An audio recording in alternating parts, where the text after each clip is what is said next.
Is this your place? No, I live with my mom. Hey, Ma! Can we get some meatloaf? Out of the basement. What's up, you guys? It's Levi Hummon, and this is The Southern Nerd. We're here today with a very special guest. He hails from the Isle of Britain. I don't know if that's actually politically correct, you but can say that. Cool. The Isle of Britain, and his name is Sam Palladio. Hello, Sam. Hello, Mr. Hummon. Welcome to Out of the Basement. Out of the basement. This is so fun. Yeah, man. I'm ready. I've been in the basement for a long time. Dude, how long have you been in the basement? Many decades. Many decades. Yeah. So, me and Sam know each other from a lot of different places. One place is music, Yep. where you're actually signed to my label, 3686 Records. But I also know you from a different world, the world of the 41st millennia, the world of Warhammer. Yeah. And it's my great pleasure to at least say that you like 40K. I more than like it, let's be honest. Yeah. That's why I'm sitting here. I think, and that's kind of where our journey began. Yes. And so on my notes, I have a clipboard today. And on my notes, my first note is to intro you. Hi, Sam. Well done. Second note is to talk about how we actually got to know each other and how we became friends beyond music. So do you want to tell the story?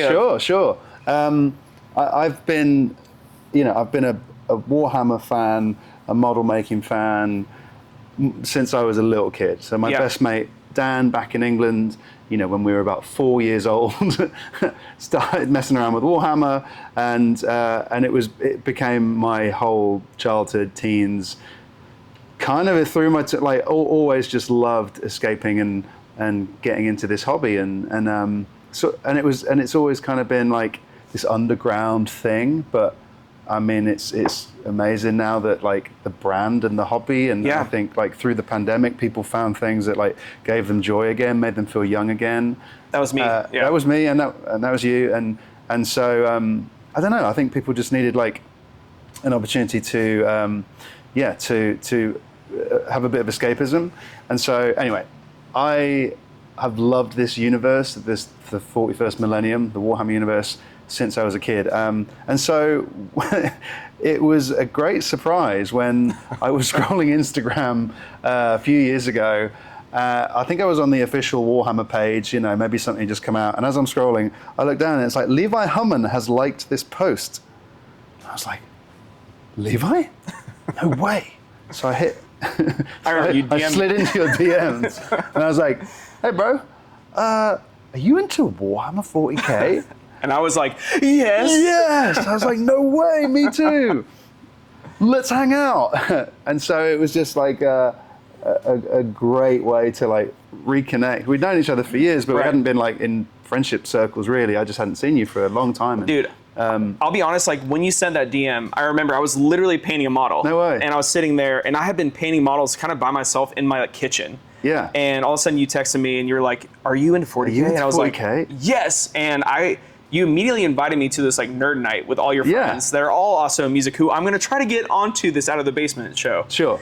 But I think we were playing a game that week. And I remember like just like a little kid like carrying my little case of models. I had no clue what any of them did, and I just like walked over and it was like that opened my world up to like a whole new friend group and a whole new life. Yeah, for sure. So it's that funny thing where you just don't know, like I don't know, looks can be deceiving in a sense of, I wouldn't have guessed that you were in, you're a pro, you're a musician, you're cool, all this kind of stuff. I wouldn't know that you were making models in your basement, just like me. Yeah, and I think there's a lot of people out there that are also like literally hanging out in their basement, painting models and trying to find a community. That's it. I think the community is really, really strong. And I found that, and I found like the best, I don't know, it's like if you're a fan of a football team or something, like you get together with your buddies and you relax and you watch a game, or you hop online and you play Fortnite with your friends, or Call of Duty or something. For me, this has been a really, like it really solidified a few of my like super close friends here, because it's like a chance to spend multiple hours together, because we know these games take hours and hours and hours and hours. Awesome. It flies by. So for anybody that's like never played Warhammer or like heard of it, when you say, oh yeah, the game took about 6.5 hours, it's like, what? Right. But you know, when you're in it, you're hanging out, and you end up just talking and sharing and talking about life and partners and, you know, stuff you're going through, and it's almost like a therapy session with like little plastic models. Dude, amen. I guess that leads me to my next question. So what actually, obviously you're born in the UK. Yeah. What got you into the hobby originally? Yeah, it was definitely my best mate, Dan. There was a little hobby store, toy store at the top of one of, I grew up in a little town called Penzance. So yeah, there was just this little tiny shop at the top of this street called Causeway Head, which always had the coolest toys. So when I was a kid, I'd be in there and I was super into, you know, like Transformers and action figures and everything, like superheroes. So, Same. you know, I guess it started as a kid, you just play with your action figures, don't you? And then it progressed to like, what's this? So upstairs at this toy store, there was this like, you know, the miniatures Warhammer, like it was almost like an attic in this toy store. And I remember just like one day going up there and being like, whoa, what's all this? You know, and they're all little, at that point, you know, a lot of metal figures. So little metal. The flashbacks and stuff. Yeah, all in the blister packs. And it's like, oh, with all this amazing artwork on the boxes and just looks super interesting. And yeah, so my mate Dan had started playing it a few years before. So, and I think, yeah, it just became this like escapism universe where I'd be, you know, needing to do my homework for school, but actually like reading a codex about how the Dark Eldar, you know, invaded some planet, and just being like really like, it was really great for the imagination, I think. So I loved, you know, and it is an imaginative game where you know, you're sort of moving your chess pieces around the board, but you are envisioning what's happening. It's not a video game where it's displayed for you. It's all about, you know, my little guy's hiding behind this wall. He pops out. I roll a 6. I hit you with a missile, and you just kind of see it in your head. And so I think as a kid, it was really important. Yeah. Kind of like for the imagination. What was your first army? My first army was Eldar. So it still is, kind of. Still is. Yeah. The space elves. Yeah. You know, loved Lord of the Rings. Has always loved elven mythology, and you know, pointy ears, great with bow and arrow. Like, I don't know, I just always was drawn to that. So like the space. You like Psychers, elves. the warp. You like the mythology. Wizards. Yeah. You know, I wasn't.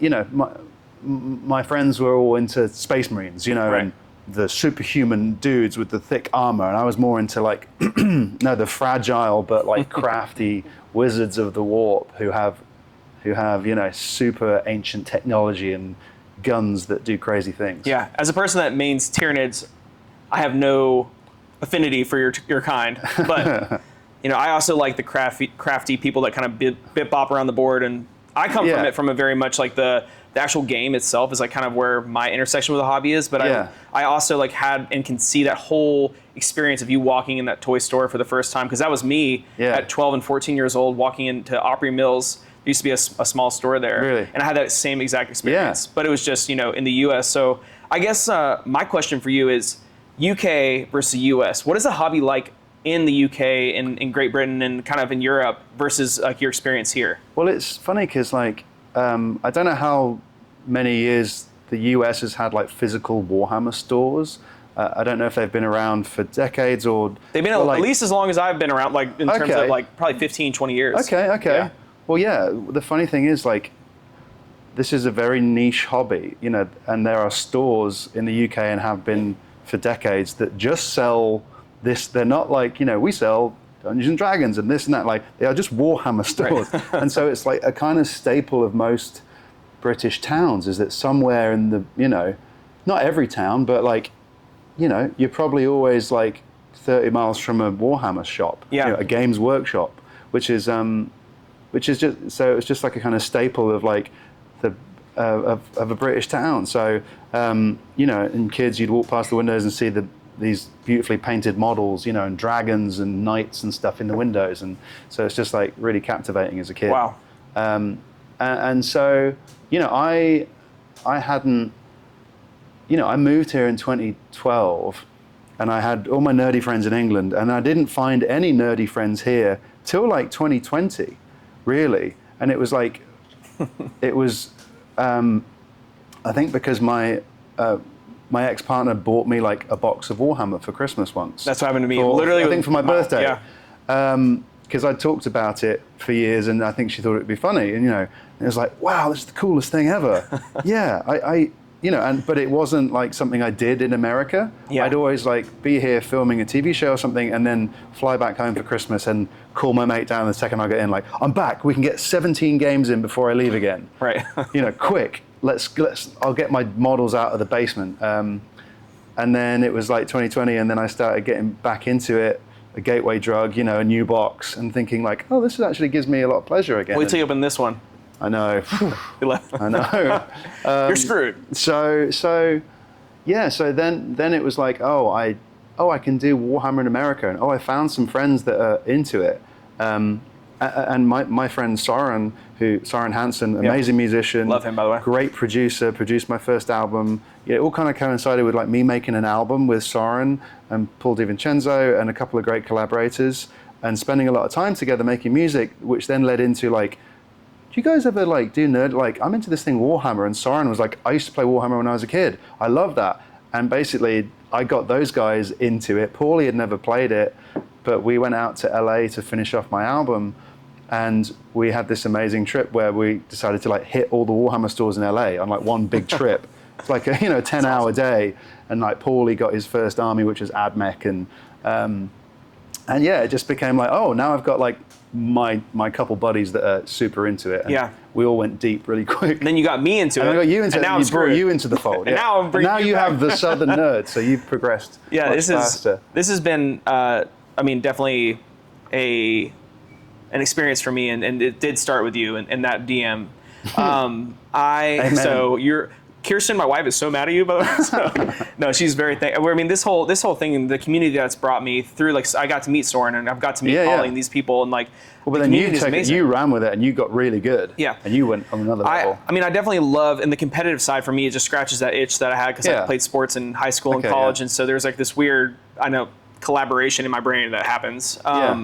So I guess next question for you is like, when you're on the road, like, unfortunately for me, I used to tour the UK all the time, and I would tour Europe, and I just haven't toured since I've been into Warhammer. So paint me a picture of like, if you're touring in Europe, are you going to any Warhammer stores? Have you done that before? And like, explain to our audience like what that's like. I just spent 6 months in Belgium doing a TV show. Of course, the first thing I did, I was living in Antwerp. Do they have a Warhammer store? Yes. Right. Fantastic. I decided that I was away, and I wanted to, keep up my little hobby while I was. So I think I'm going to start a demon army.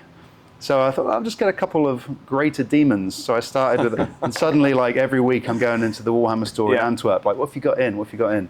And ended up, I remember, like, finding it was when the new Eldari Codex came out, and all the new models, the Swooping Hawks and all the new Striking Scorpions and stuff came out last year. It was a dangerous time for you. It was a dangerous time, and I was still in Belgium. Managed to find, like, a Warhammer store in Bruges, which... I walked in, it was like the coolest Warhammer store ever. They just had every new kit that you've ever seen, and I was just like, so yeah, for the last maybe 6 years, my suitcase is always full when I come back from Europe with something or other. That's awesome. I know all the spots in London. You got to take me. Oh, we are going to do a trip. I mean, it's inevitable. Yeah. But then... The one place I haven't been yet is Warhammer World, and I was supposed to go, my best mate... That's in Edinburgh? That's in Nottingham. Nottingham, that's right. And my best mate's getting married at the end of this month, and they had the bachelor party was a trip to Warhammer World. Unfortunately, I couldn't make it, but it was like, so it's still... We have to do a Sam, gig. I want to be best friends with this man. Who is this person? Oh, yeah. Introduce me. Yeah, of course. All right, so other than music, you also are an actor. Yes. So in acting, you were in a show called Nashville. Mm-hmm. That was what brought you here. Mm-hmm. Have you ever had experience while acting where you had to explain yourself and your love for Warhammer to a fellow actor? And if so, who was it and what was it like?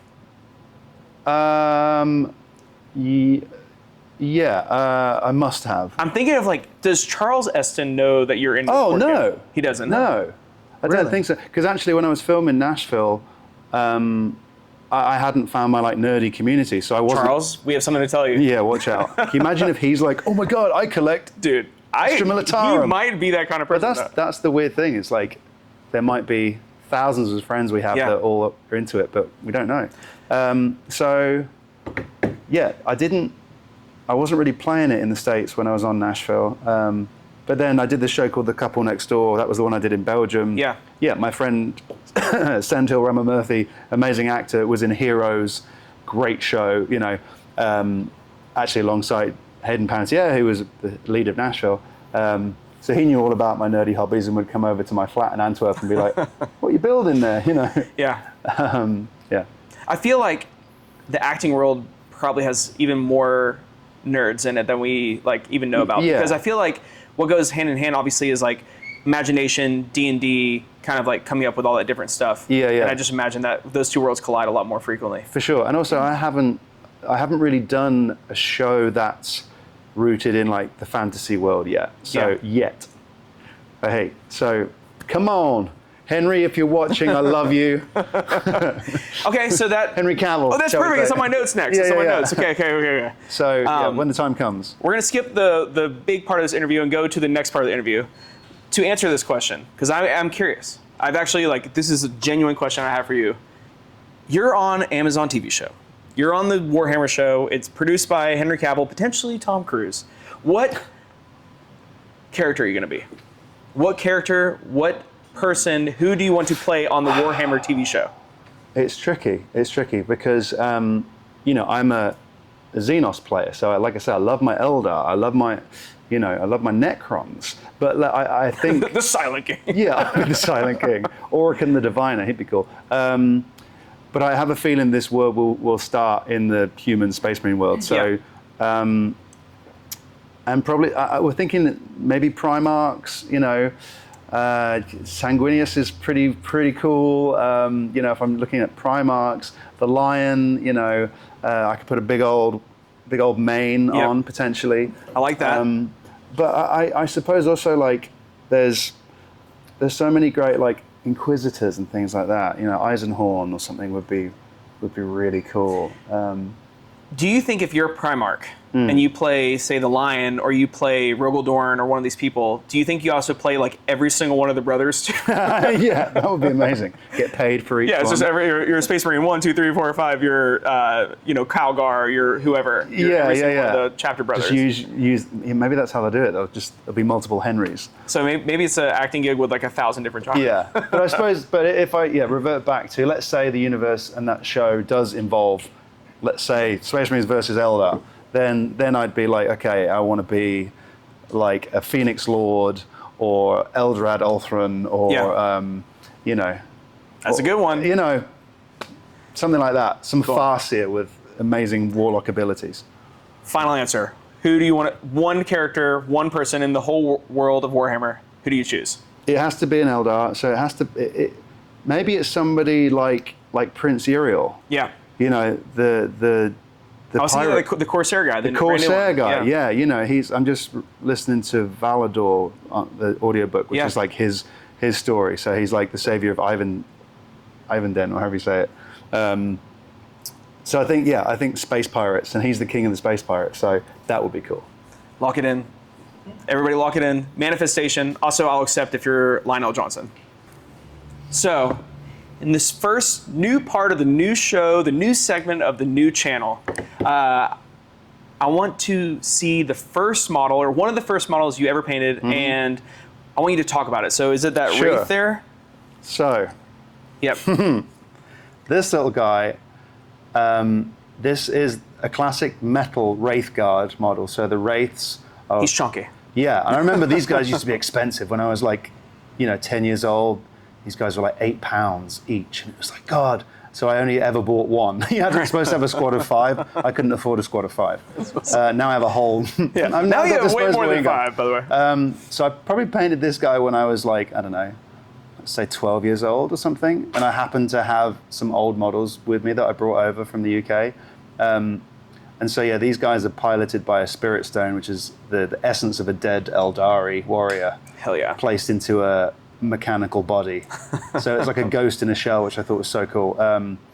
Painted in the Ulthway colours, which is black and white, which is just easy to do as well as a kid. It's like, oh, black and white, I could never paint on metal for some reason. Like whenever I would paint on metal, it just looked so horrible. Well, just like this. Yeah, but but it looks, compared to what I was doing, it was like, I don't know what was happening with me as a kid, but I could never paint on metal. So shout out to it. But I guess I didn't do a terrible job on his little tabard. You did awesome. So yeah, he was one of my first. Awesome. There's a lot of them back in England that I think my dad's like sold, because there was one time I was like, Dad, where's my box of Warhammer? He's like, oh, I don't know. I searched the whole house, it's gone. But I also think my parents sold all my Warhammer or just threw them away. I think yeah. So that's been a travesty for me. Yeah. So how did you play with that model when you only had one? I never did. He never got any use, to be honest. It was just the wishful thinking of like, one day I will be able to afford 4 more to complete a squad. You know what? You fulfilled that. I did. You did now that. Got a whole Wraith army. I've seen all. They're going to play after this interview. All right, so that's first model. Show us one of your favorite and latest models, because you're kind of like, part of my experience with you is you're a very, very good painter. Like that is like, first thing I think of when I think of you in the hobby is like a very, very good painter. So show us what this other model is from one of your latest ones. This other model, okay, so here we have the Avatar of Cain. Probably when you said like, if you could choose a character to play, it would be hard to play the Avatar because he'd just go like, rah. He wouldn't say anything, I don't think. The flaming god of war. Yeah. So this guy, when I got back into the hobby, I started with some basics, and then there was this whole thing about airbrushing, and it's kind of real scary territory. But actually, my ex-partner bought me an airbrush for a Christmas, and it sat in a box for a minute because it was like, I don't know how to use that. Right. And I did some YouTube videos, and then started to absolutely love airbrushing because it's super satisfying, and you can do gradients and shading. And so I started practicing on various things, and then thought I'd give it a shot on probably my favorite model, to be honest. And so that's what I started doing with this guy. A little blending, a little gradient, little flame gradients. This is one of the first models I saw of yours, and I was just like, oh my God, there's a whole nother level to like this painting. Well, I still haven't got there yet, but that thing is insane. This guy probably took a good week or so of just like slowly chipping away and making mistakes, and that's when I had a lot of time to kill. And just sort of locked myself in a little spare room in the house, and what are you doing in there? I'll be out in a bit. 17 hours later. Yeah. So proud of this guy, and obviously like there's loads of things that I've got probably a little bit better since then. So so I can see some areas I'd change, but also Heck yeah. Well, we'll be closing in on this in post. It's going to be amazing. So I'm excited for our viewers to see it, especially with the fog machine going. Yeah. Awesome. Well, dude, thank you for sharing those with us. So last couple questions for you. 11th edition starting. Are you playing Eldar in 11th? Is that the journey, or do you have a specific army you're going to be looking forward to in this new edition? I always playing Eldar, but I have quite a few armies. I have a big old Necron army that I love. I have a big old Dark Angels army, Tyranids. It's just as a battle. But Eldar always have my heart. So the new Corsairs just came out, and they just announced the Exodites, which I'm really excited about. I might jump in on maybe that turns into a full range. That would be sick. I've done a few conversions of like Shining Spears on like dragons to put in my army. So very excited about that. I haven't played 11th edition yet, so we're about to. We're about to play our first game tonight. I'm really excited. I hope not too much has changed, because it takes a minute to learn. The basics haven't really changed as much, but I'm learning too, so it's fun to get reps and just kind of roll some dice tonight. So I'm really excited about that. Sam, thank you so much for coming. Thank you for being our first one out of the basement. Welcome to Nerdhood, officially out in the open. Thank you, Internet. Please embrace me. We will love you because we're just so stoked to have you on, and obviously like huge fans of your music, huge fans of your acting, huge fans of everything you got going on, and I'm your biggest fan. So, thanks, man. As you know. Well, thank you so much to Monument Hobbies. Thank you to Baron of Dice. Thank you to J15 Games and Green Banner. We love you guys, and make sure to like, comment, subscribe, and also tell Sam who he should play in the Warhammer universe. Yes. If and when. You can choose. If when. Look, it's without a shadow of a doubt. I've been working my whole life to be in a Warhammer series or movie, so we will make it happen with your help. With your help, let him know, and make sure to follow him and follow along with his music. He just released a new single called Burberry Jacket. And a lot of cool stuff happening in Sam's life, and as we film this episode today, he is currently Lightning 100's Artist of the Week and just had a song on BBC Radio Southwest as the track of the week, and we're so excited for him. So follow along and like, comment, subscribe. We'll see you soon. Out of the basement.